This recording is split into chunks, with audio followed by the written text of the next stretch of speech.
Vamos a empezar con un tema que es bastante frecuente en la consulta pediátrica. Quizás sea una de las, quizás sea un 3 a 5% de consulta en pediatría, un 25 a 35% en la consulta de gastroenterología pediátrica. Muchos de los pacientes que nosotros como pediatras no podemos manejar los mandamos con los endocrinólogos, con los gastroenterólogos pediatras. La encopresis o la constipación asociada a encopresis es bastante frecuente en los pacientes pediátricos.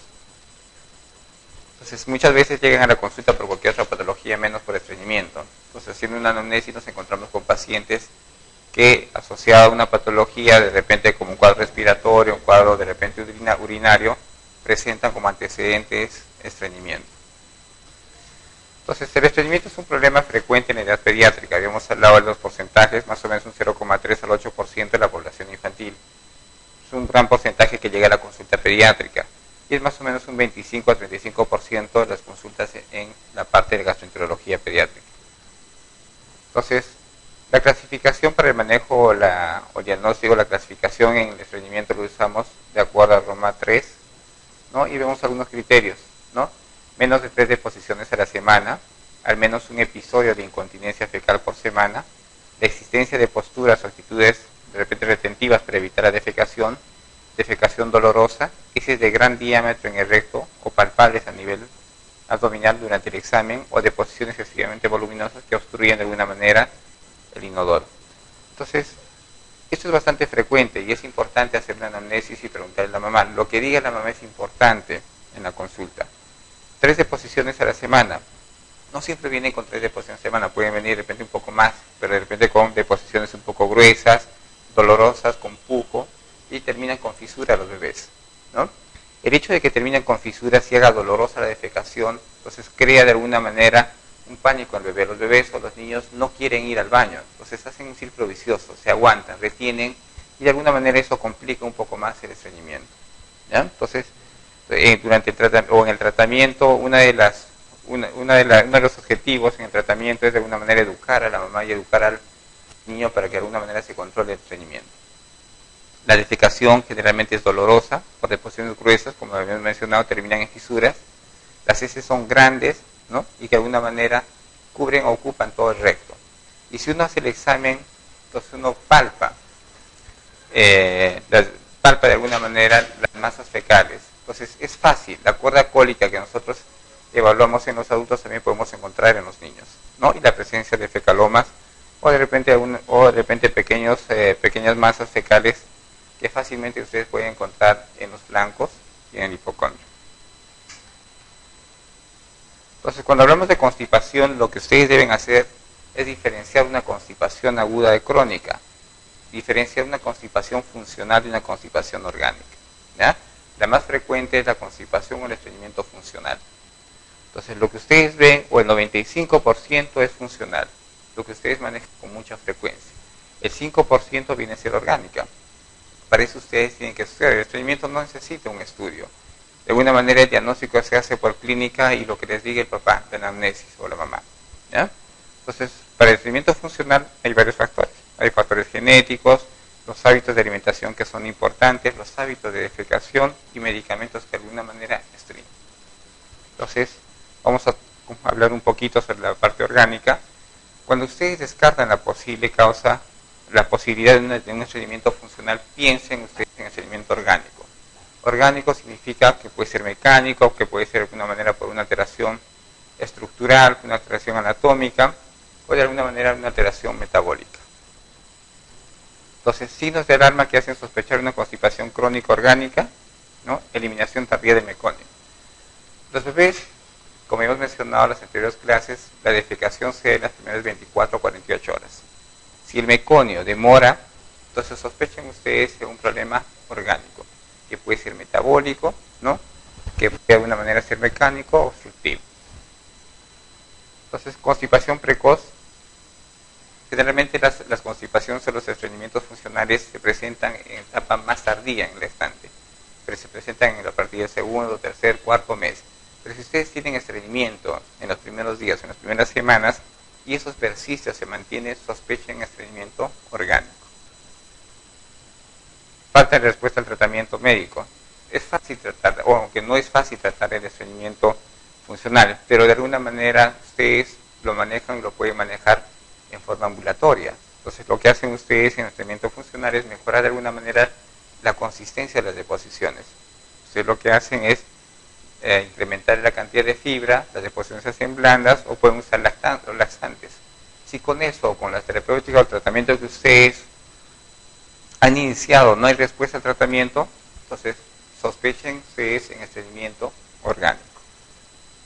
Vómitos, distensión abdominal, la desnutrición, el bebé con estreñimiento funcional difícilmente llega a desnutrición.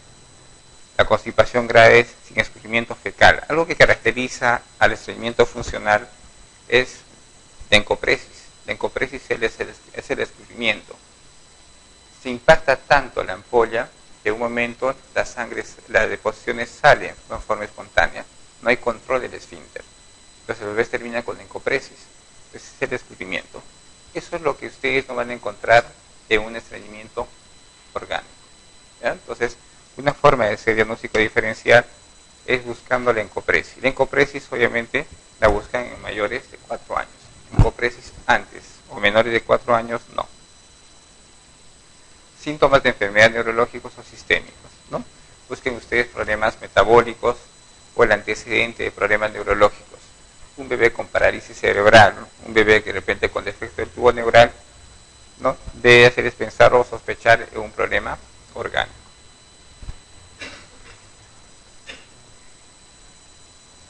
Entonces, frente a la persistencia de signos de alarma que van a hacer ustedes estudiar, un simple estreñimiento o un estreñimiento funcional no necesita estudios, pero si ustedes sospechan en algo orgánico, empiecen ustedes a buscar las alternativas y hagan el estudio. Entonces, ¿qué hacen ustedes? Enema varitado. Entonces, ustedes aplican o le hacen enema varitado para ver la característica anatómica del colon. Entonces, vamos a ver si hay dilatación, si hay estenosis, si hay estrechamiento, y de alguna manera buscar o llegar a un diagnóstico. Hacer manometría no rectal para ver la calidad del esfínter interno. Entonces, buscar, ¿no? el tono o ver el tono del esfínter anal interno. La biopsia rectal, eso para descartar algunas anomalías como Hirschsprung, ¿no? Y hacer estudios de repente sistémicos, endocrinos y metabólicos.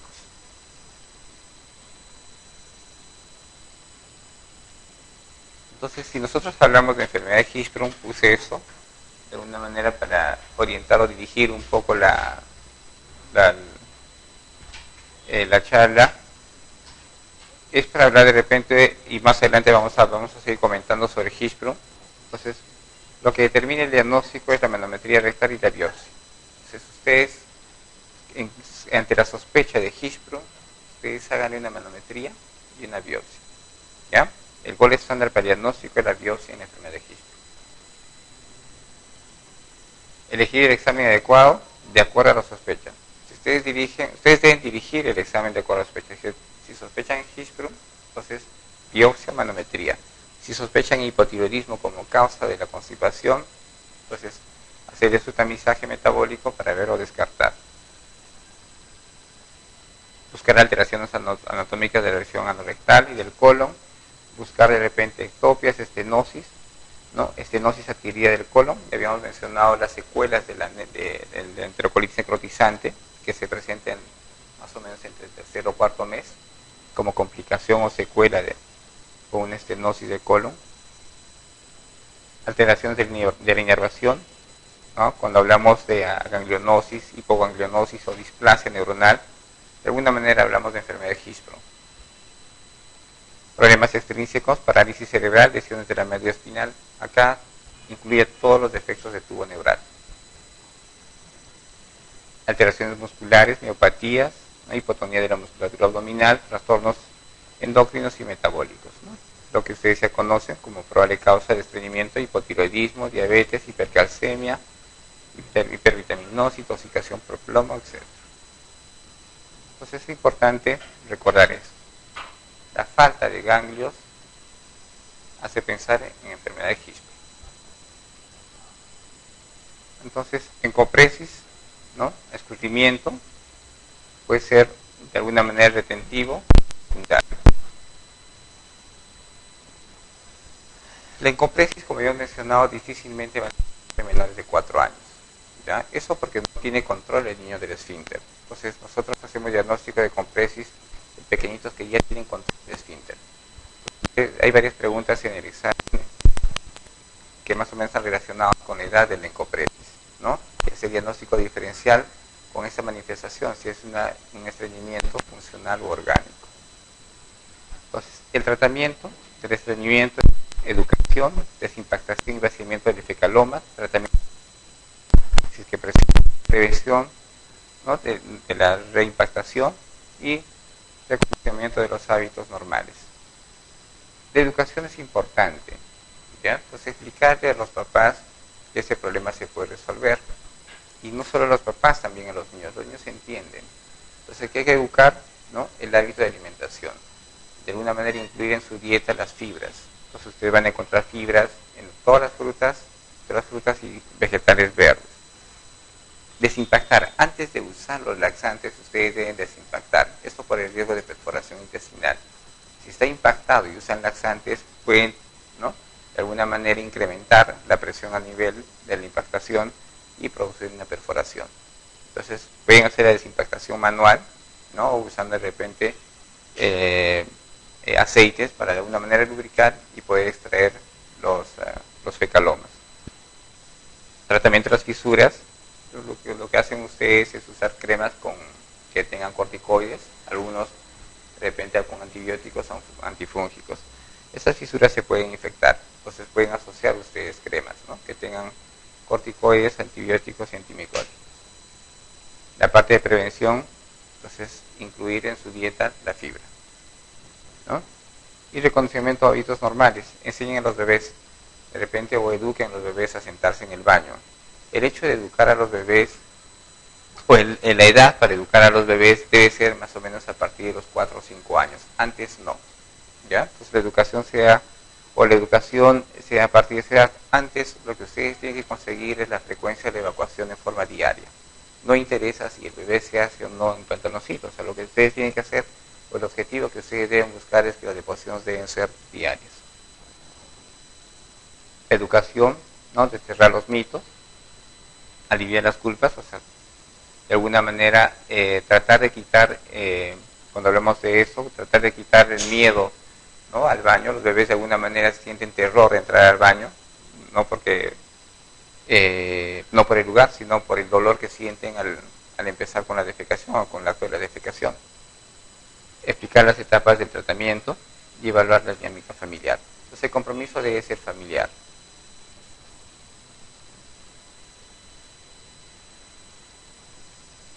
Entonces, como ya hemos mencionado, lo que ustedes hacen es evacuar el fecaloma. Pueden usar todo esto, sales de magnesio, sales de fosfato, polietilenglicol, ¿no? Para de una manera desimpactar. Estos son ablandadores de heces. ¿Cuánto tiempo usar? Pueden usar una dosis, 2 dosis, hasta 3 dosis o 2 días con desimpactadores. Antes de usar los laxantes, desimpacten el fecaloma, ¿no? Pueden usar también la desimpactación manual. Las fisuras, tratamiento general, tratamiento local, pueden usar cremas cicatrizantes con corticoides, anestesia local, en algunos casos sí hay que desimpactar, ¿no? Baños de asiento, cirugía local. Los laxantes, ustedes ya conocen. Los laxantes se recomienda a partir de los 6 meses. Lo que ustedes usan en la etapa pediátrica es la lactulosa, lo que más usamos. Entonces no usamos de preferencia en menores de 6 meses. Eso por incremento de la osmolaridad y el riesgo de perforación intestinal. El objetivo, buscar evacuaciones diarias, blandas, ¿no? Y puede durar hasta meses el tratamiento con los laxantes. Eso es lo que ustedes encuentran en el refrigerador, la despensa, todo lo que tiene fibra, ¿no? Frutas frescas y verduras frescas.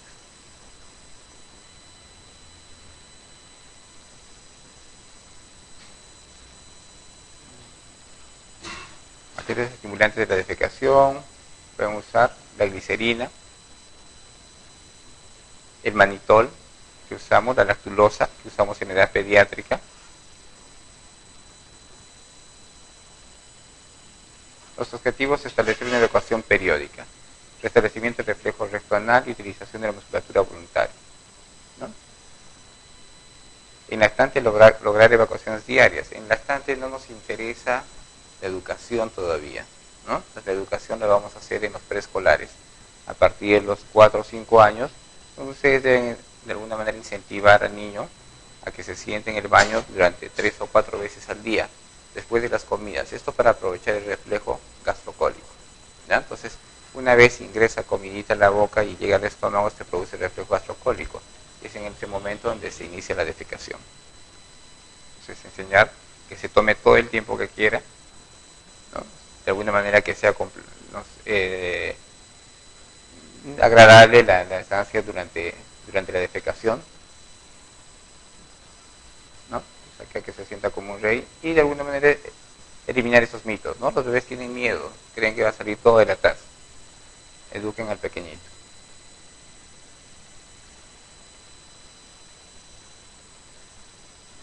Entonces, si falla la respuesta al tratamiento médico, entonces sospechen ustedes de un problema orgánico, como he mencionado.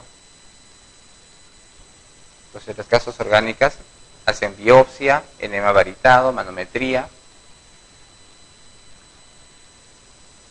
Vamos a hablar un poco sobre esto.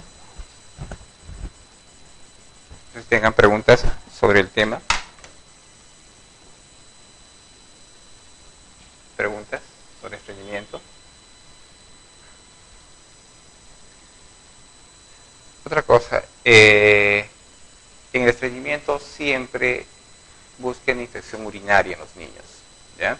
Así como hay problemas de tubo neural que pueden condicionar a la infección urinaria del estreñimiento, el estreñimiento también condiciona la infección urinaria en los niños, tanto en varones como en mujeres.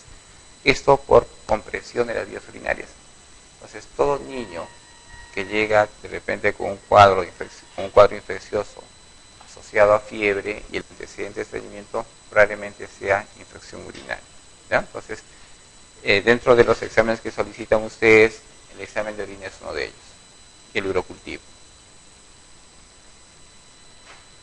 Pregunta: en el estreñimiento funcional del niño, ¿cuál de las siguientes afirmaciones es falsa?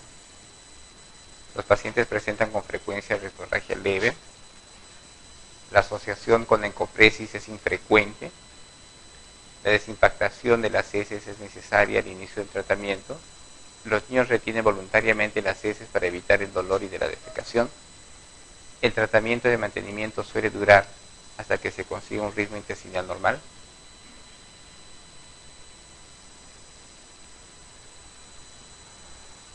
La respuesta: pueden presentar rectorragia leve por las fisuras, ¿no? La asociación con encopresis es infrecuente.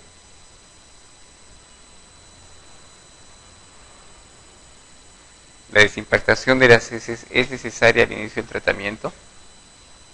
¿Sí? Cuando hay impactación, lo primero que ustedes deben hacer es impactar. Los niños retienen voluntariamente las heces para evitar el dolor de la defecación. Sí, ¿no? El tratamiento de mantenimiento suele durar hasta que se consiga un ritmo intestinal normal. Sí, el objetivo es ese, ¿no? Buscar reposiciones diarias. Respuesta: B. Entonces, la asociación de encopresis es infrecuente en ¿qué tipo de constipación o estreñimiento? La orgánica, ¿no? La respuesta es la B. El estreñimiento en las primeras semanas de vida sugiere hipotiroidismo, megacolon agangliónico, estenosis anal, hilio meconial, todas las anteriores. Respuesta: todas las anteriores, ¿no? Entonces, en las primeras semanas, como yo he mencionado, si demora el meconio, ustedes sospechen en estreñimiento orgánico. Puede ser metabólico como el hipotiroidismo, puede ser por falta de inervación como el hispro, estenosis anal, ¿no? Proverbilio meconial,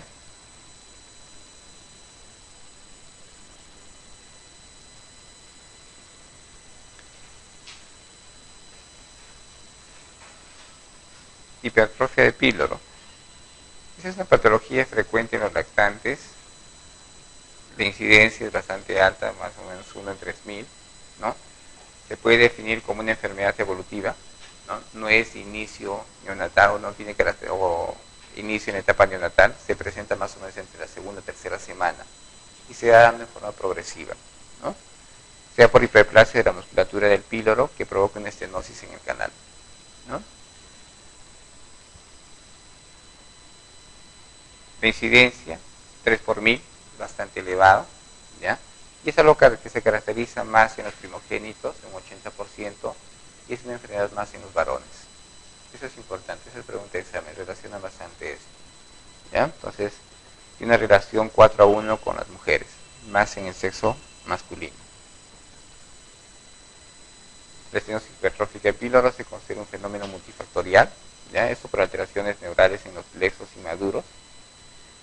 Se ha visto que no hay poca hipertrofia o estenosis en prematuros, ¿ya? Entonces, está más asociado a recién nacidos a términos. Se puede dar también por concentraciones de gastrina de la leche materna o interacción o alteración endocrina normal de la gastrina y secretina. O sea, algo definido para la estenosis no está dado. Entonces, ese es un gráfico donde ustedes pueden evidenciar la estenosis por hipertrofia de píloro, ¿no? Entonces, sea más o menos en esta etapa, entre la tercera o cuarta semana, y la manifestación clínica son los vómitos después de la alimentación. Generalmente son niños que no presentan mayor sintomatología, los únicos síntomas o signos que presentan son vómitos, nada más. Algunos, si esta enfermedad de alguna manera no es diagnosticada en forma rápida, lo que hacen es perder peso. Entonces pueden estar con 2 o 3 semanas con vómitos y la característica es la pobre ganancia ponderal. Entonces, los bebés vomitan, pero inmediatamente quieren lactar. No hay mayor compromiso general. Entonces ustedes ven otro gráfico donde ustedes pueden apreciar la hipertrofia y el diagnóstico pueden hacerlo ustedes examinando al bebé si ustedes encuentran la oliva del píloro. Entonces, primero, estar seguros que el estómago esté vacío para poder hacer la palpación. Es difícil encontrar la oliva pilórica. Entonces buscan el flanco derecho, ¿no? Hacen la palpación, van de izquierda a derecha y van buscando la oliva. Si encuentran un bulto, probablemente sea la hipertrofia, ¿ya? Es bastante difícil. Y el diagnóstico se hace por ecografía y por contraste. La ecografía, para la ecografía se tiene que tener bastante experiencia y pericia. El ecografista tiene que tener bastante experiencia. Es difícil hacer diagnóstico de hipertrofia o estenosis por hipertrofia de píloro. Y si no se logra hacer diagnóstico, enema, ¿no? Y algo que caracteriza es la imagen en manzana mordida o de repente en paraguas. Ustedes ven el estómago, que es toda esa parte grande, ¿no? Y difícilmente atraviesa el contraste hacia el duodeno. Entonces ven una línea, ¿no? Y algunas veces se ve como una manzana mordida de ambos lados, ¿ya? O como un paraguas. Eso es característico de la hipertrofia por estenosis por hipertrofia de píloro.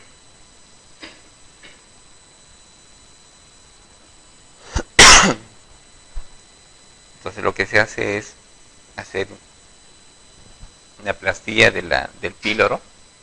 Entonces, la cirugía es bastante fácil, rápida. Perdón.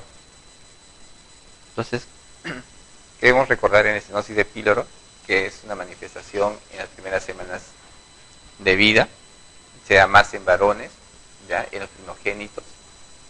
Y algo que caracteriza en la manifestación clínica son los vómitos.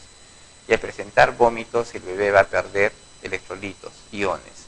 Entonces, ¿qué pierde por encima del ángulo de Tracer en los vómitos? ¿Recuerdan?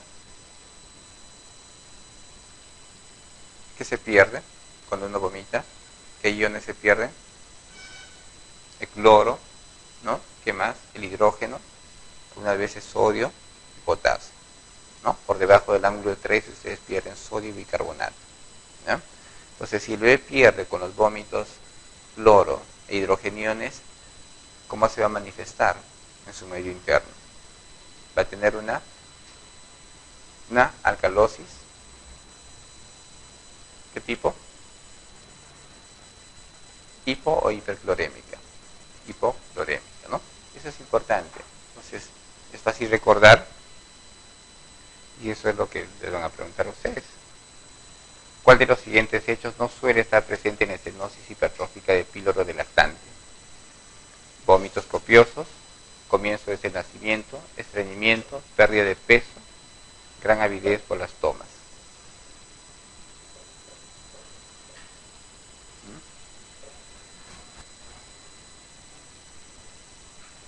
Respuesta, la B. Entonces, ¿hay estreñimiento en los niños con estenosis? ¿Sí? Entonces hay pérdida de peso, ¿no? Los bebés vomitan y tienen bastante avidez para las siguientes tomas.